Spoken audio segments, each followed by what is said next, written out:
Ooh, I actually really like this. All right, let's take a look at this board. This board here, just so everyone's aware, really quick. We can continue talking about other things, but just so we can get this out of the way. This is the Spectacle 80. It looks nothing like the original Spectacle. It is by the same guy, so it's by Stylo.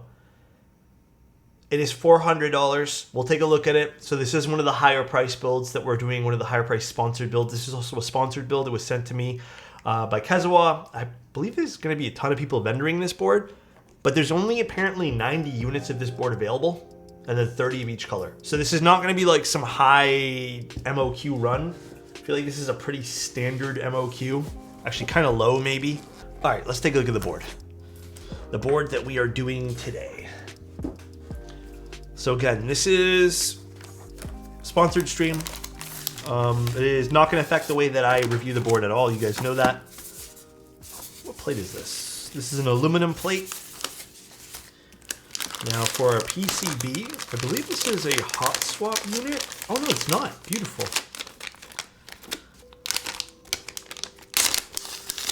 We got a little PCB going on here. Pretty standard, lots of interesting options here. Nothing too wild.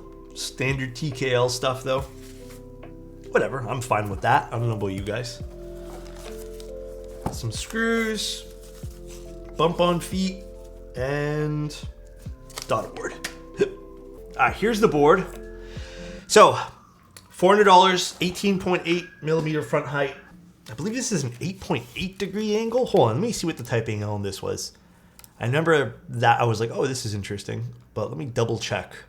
8 degree, not 8.8. I don't know where I'm getting 8.8. It's on a 5-axis machine, so there's gonna be some interesting pieces to this, and it's using a stainless steel weight. It's gonna be priced at $400. Let's take a quick little peek on the inside. Let's use this. Let me unpeel this first.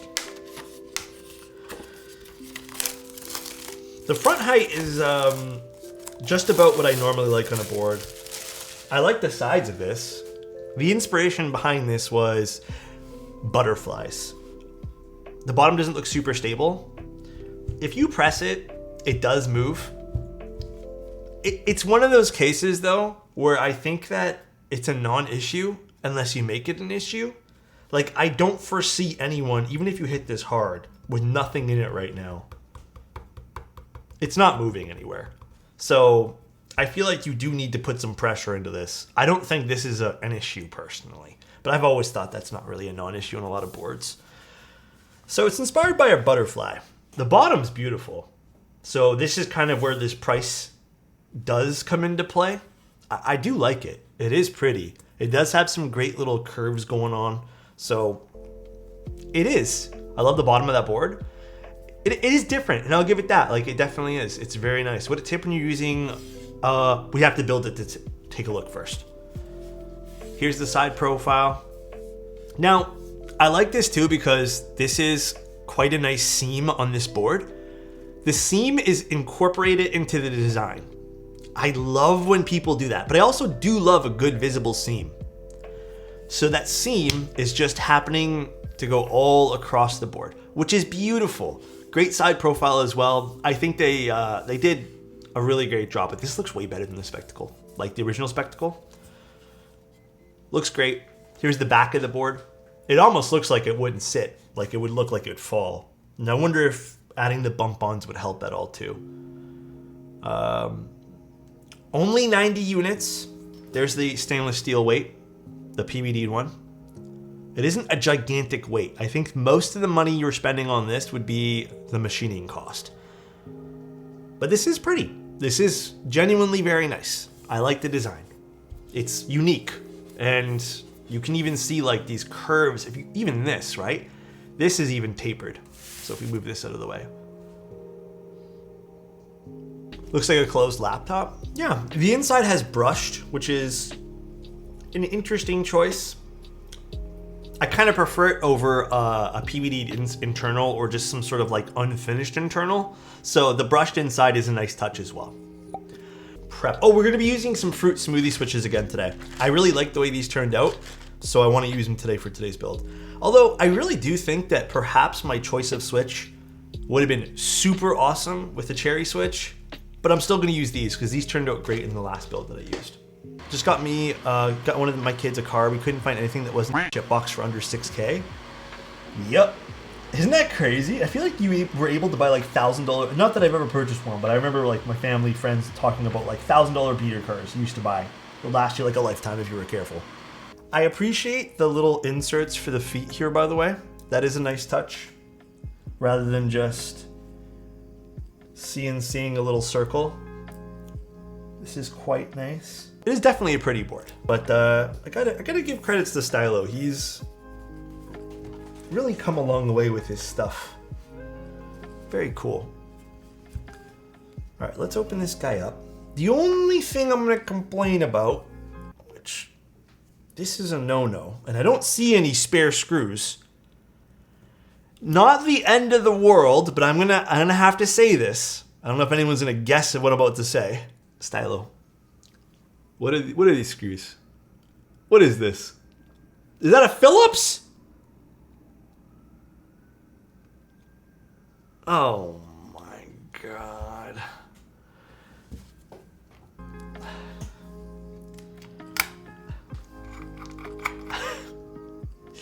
Is that a Phillips screw?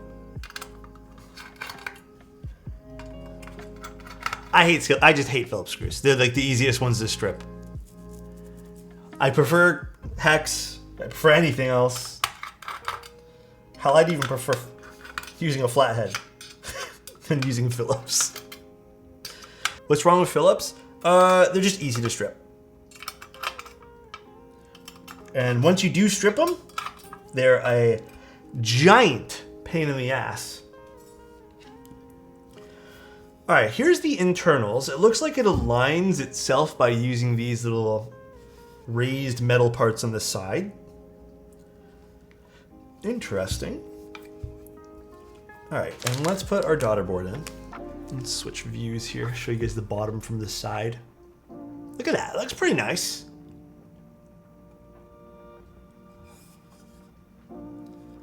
Just so you guys get a better kind of feel for the bottom of this keyboard. Cool. Top mount equals best mount.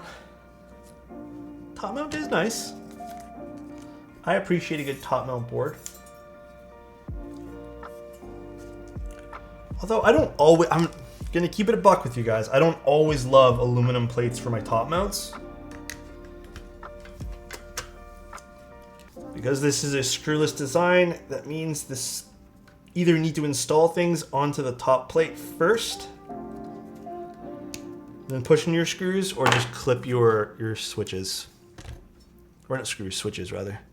Also, the butterfly inspiration goes further than just the bottom design. When the board is on the table and you look at it from the side, it looks like it's completely floating completely. When I put it together, we'll take a look. Yes, this is top mount. Oh wait, this is just supposed to be laid in like this, not flipped over. My mistake.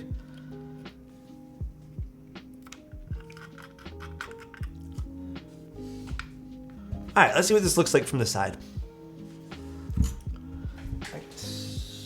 Yeah, I mean, I think the better way to look at it from the side here. This is a nice set, actually. Is this still available on Novel Keys? I don't even know if we have stock left of this.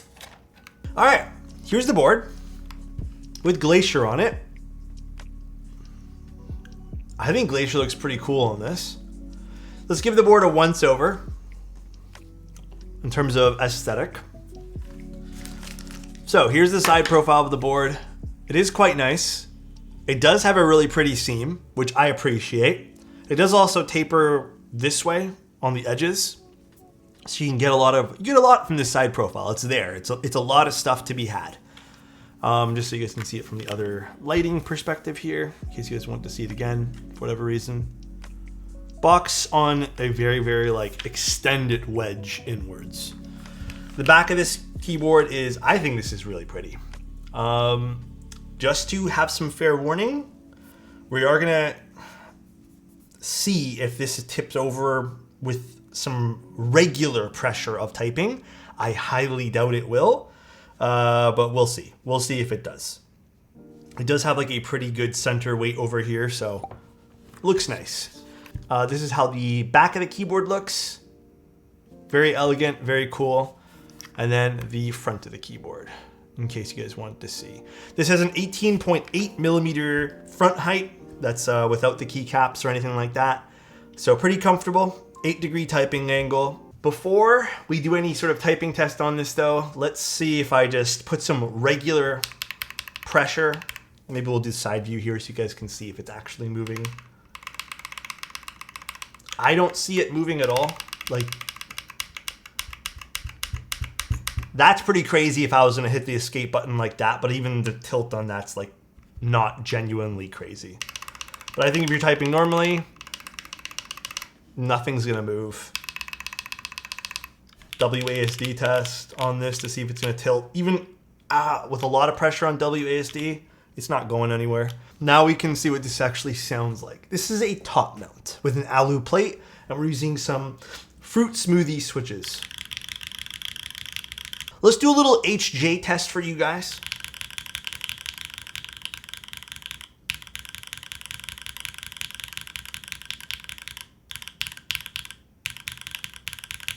All right. All right. Let's take off my...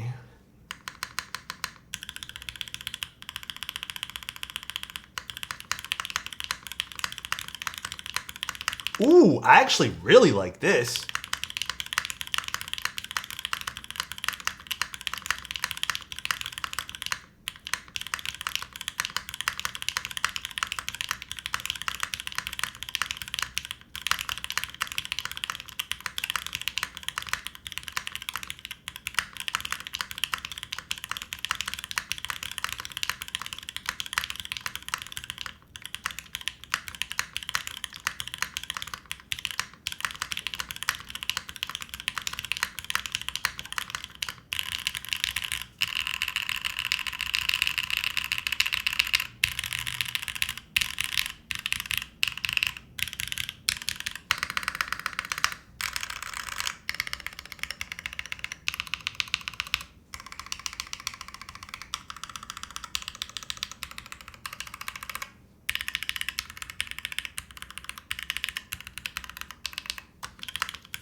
Okay, this is pretty nice with the alu plate. Might be one of the few TKLs that I actually really appreciate with the alu plate. I still would have loved to see this with the PC plate. Like, it's personal preference when it comes down to that. But you know what? This is actually very nice with alu. Like, this is a very firm typing experience because it's top mount, which can't really get mad at that. You do feel some of that feedback unless you were to put like a burger mount of some, or some sort of like O-ring to make it a burger mount of some sort. But maybe this is a good switch combo for the top mount as well. This is really nice.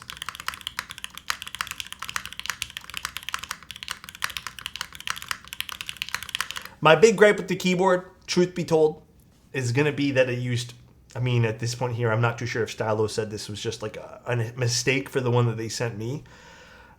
Everything being Phillips head screw is kind of, makes me sad that $400 board comes with Phillips head screws. It's maybe a minor thing to you guys, but it is what it is. I guess it's there. But other than that, this is pretty good. I don't mind this at all. Very, very awesome.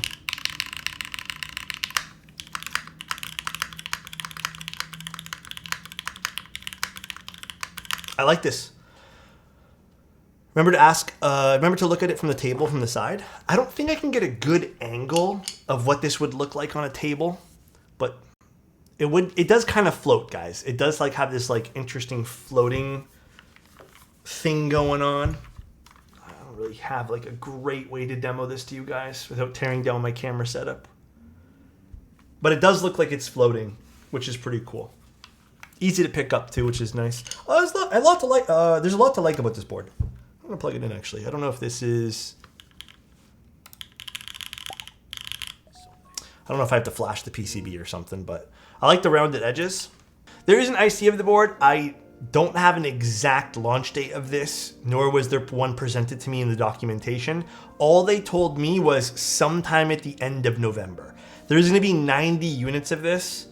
And they did mention only 30 in all the colors. So this is not going to be a high MOQ run. I think it's also going to be in stock. They said that if the board does well, they'll consider doing more, but for now, this is just a in-stock run of 90 units. So this is not a crap ton of these keyboards. I mean, hey, I would rather have first come, first serve in stocks than, but I mean, this is a pretty banger board. If you're into top mount keyboards and you like a bit of a firm, well, definitely a firmer typing experience, you might like this a lot. Definitely something pretty to look at too. I think you can even appreciate that from even just the front seam. Again, the seams are done very well on this board. I can appreciate that a lot. And it does like have a really nice side profile that if you were to look at the keyboard from an angle, it does look nice too. So I know that there is a lot of love put on the bottom of this board. Definitely a lot of love here. Really cool. I just don't know how you would incorporate something like this on the top, to be honest, without making it an Alice or something like that. Or tent it, you know? So, a lot to love about this. This is really cool. I like this board. Good job, Stylo. I like this. Definitely one of the more interesting keyboards in more recent times, I suppose. Bye, everybody. See you soon. Bye-bye, everyone.